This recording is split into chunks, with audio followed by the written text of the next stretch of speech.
যেহেতু পদ্মা সেতুর একটা কানেক্টিভিটি হয়ে গেছে যশোর এবং খুলনার সাথে, এই অঞ্চলে আর কি এর সাথে রিলেটেড ডেভেলপ করলে আমার যাত্রী আর পণ্য পরিবহন সুবিধা পাবে মানুষ বা রেলওয়ে উপকৃত হবে। তা আমরা আসলে সেই বিষয়গুলোই দেখার জন্য আসছি। তো সেই জন্য কিন্তু আমার বেনাপোল যাওয়া, যে বেনাপোল একটা একটা বড় একটা ল্যান্ডপোর্ট এবং এই রেলওয়ের মাধ্যমে এই এই বেনাপোল পেট্রাপোল এই রুটে এই প্রচুর মালামাল একসময় আসতো, এখন আগের চেয়ে কমে গেছে। দেখে আমি ভিজিটে দেখলাম গত বছরের তুলনায় এবার কমে গেছে মালামাল আসা, ব্যবসা বাণিজ্য হয়তো কমে গেছে, আমার আর্নিংও কমে গেছে। তো হয়তো এটা বর্তমান হয়তো এটা সাময়িক হয়তো বাড়বে, সেজন্য আমরা এখানে আসলে কী ধরনের ফ্যাসিলিটি চাই এইটা একটা আমার দেখার বিষয় ছিল। আর এই অঞ্চলে অনেকেই বলছে আইসিডি করা বা এদিকে ফ্রেটগুলা যে আনলোডিংয়ের ফ্যাসিলিটিগুলা, এই বিষয়গুলা কোথায় কি ডেভেলপ করা যায়। আর যেটা আপনারা বলছেন যে কিছু ট্রেনের যাত্রীবাহী ট্রেনের কথা বলছেন, যে আমাদের যে কিছু ট্রেন আমরা আপাতত দিতে পারছি, এখন এর বাইরে আমাদের আসলে দিতে গেলে আমাদের এক্সট্রা কোচ লাগে, ইঞ্জিন লাগবে।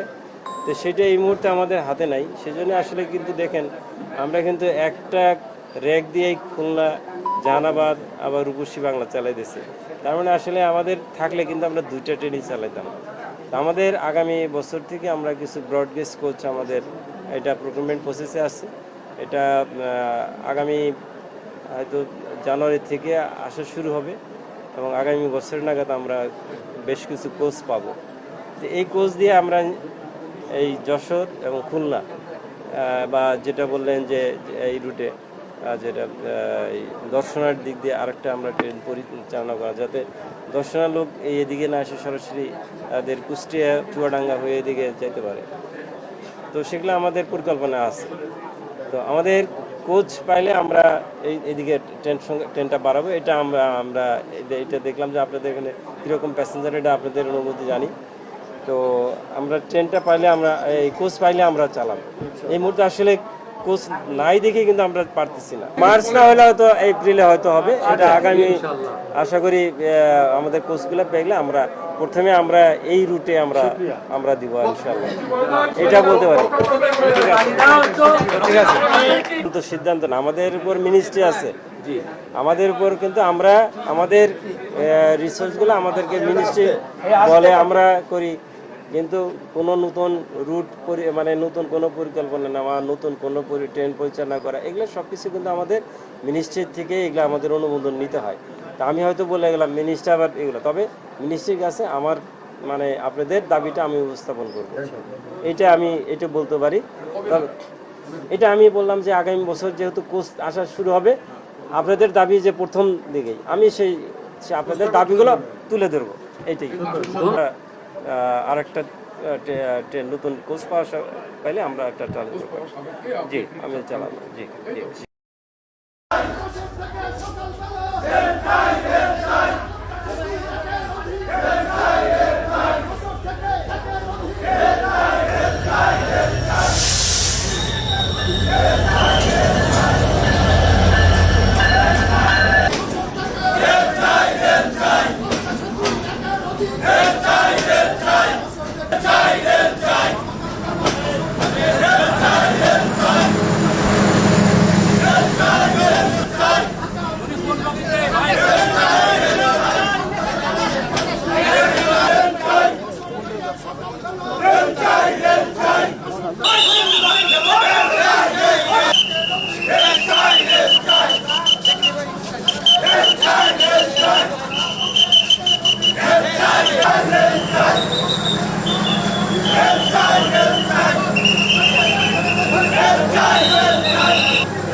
মাঝে উপস্থিত হয়েছেন বীর মুক্তিযোদ্ধা দৈনিক কল্যাণের ইকরামউদ্দৌলা সম্পাদক,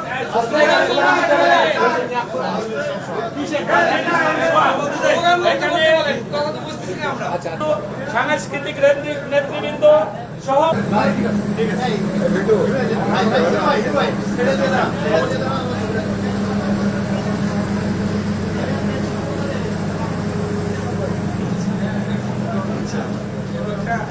আমাদের মৌখিক একটা দাবি আছে। আমার মনে হয় যে ট্রেন হচ্ছে সবচেয়ে পরিবেশ বান্ধব, মানব বান্ধব, এবং আমার মনে হয় যে এই প্লাস সাথে সাথে জেলা, আমি যশোর জেলার প্রেসিডেন্ট, আমি এখানে সভাপতি, যশোর বিশেষ করে জেলা বিএনপির সভাপতি পদে পরিণত করছি। আমি একটা আসন সদস্য আগে থাকেন প্রধান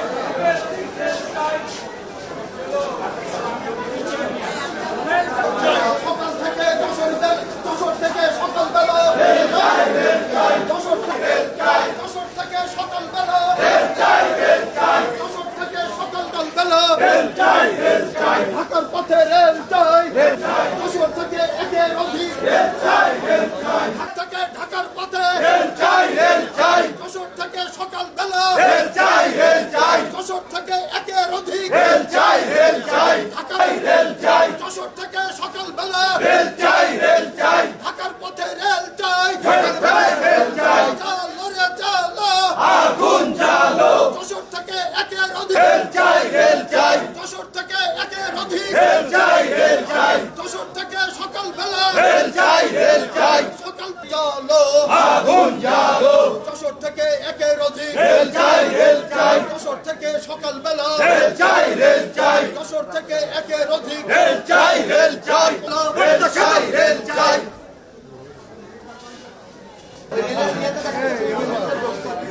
ও হচ্ছে সে চিন্তা নেই।